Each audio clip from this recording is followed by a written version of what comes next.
Le chant de la danse. Un soir, Zarathustra traversa la forêt avec ses disciples.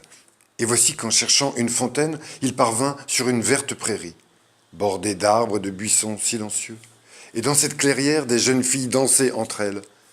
Dès qu'elles eurent reconnu Zarathustra, elles cessèrent leur danse. Mais Zarathustra s'approcha d'elles avec un geste amical et dit ces paroles. « Ne cessez pas vos danses, charmantes jeunes filles. Ce n'est point un trouble fait au mauvais œil qui est venu parmi vous. Ce n'est point un ennemi des jeunes filles.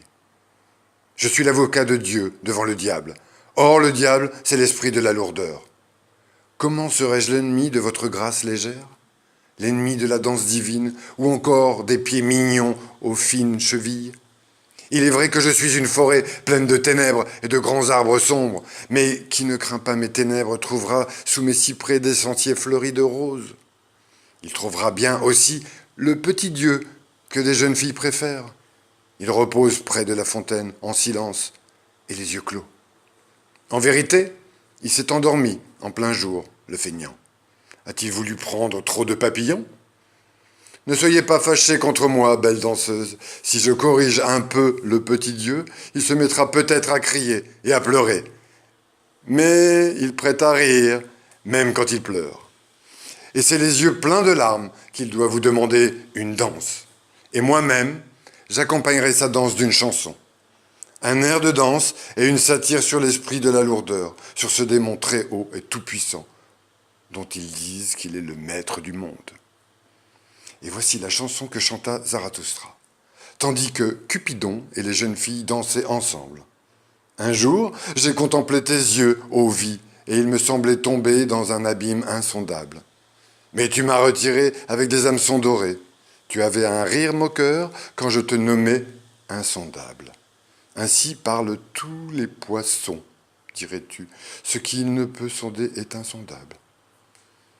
Mais je ne suis que variable et sauvage, et femme en toutes choses. Je ne suis pas une femme vertueuse. Quoique je sois pour vous, autres hommes, l'infini, ou la fidèle, l'éternelle, la mystérieuse. C'est ainsi qu'elle riait, la décevante. Mais je me méfie toujours d'elle et de son rire, quand elle dit du mal d'elle-même.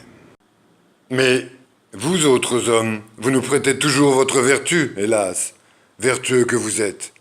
C'est ainsi qu'elle riait, la décevante, mais je me défie toujours d'elle et de son rire, quand elle dit du mal d'elle-même. Et comme je parlais un jour en tête-à-tête à ma sagesse sauvage, elle me dit avec colère, « Tu veux, tu désires, tu aimes la vie, et voilà pourquoi tu la loues. » Peu s'en fallut que je ne lui fisse une dure réponse et ne dise la vérité à la querelleuse. Et l'on ne répond jamais plus durement que quand on dit ses vérités à sa sagesse. Car c'est sur ce pied-là que nous sommes tous les trois. Je n'aime du fond du cœur que la vie, et en vérité, je ne l'aime jamais tant que quand je la déteste. Mais si je suis porté vers la sagesse, et souvent trop porté vers elle, c'est parce qu'elle me rappelle trop la vie. Elle a ses yeux, son rire et même son hameçon doré. Qui puis-je si elles se ressemblent tellement toutes deux? Et comme un jour la vie me demandait « Qu'est-ce donc la sagesse ?» J'ai répondu avec empressement « Hélas, oui, la sagesse. » On la convoite avec ardeur, et l'on ne peut se rassasier d'elle. On cherche à voir sous son voile, on allonge les doigts vers elle à travers les mailles de son réseau.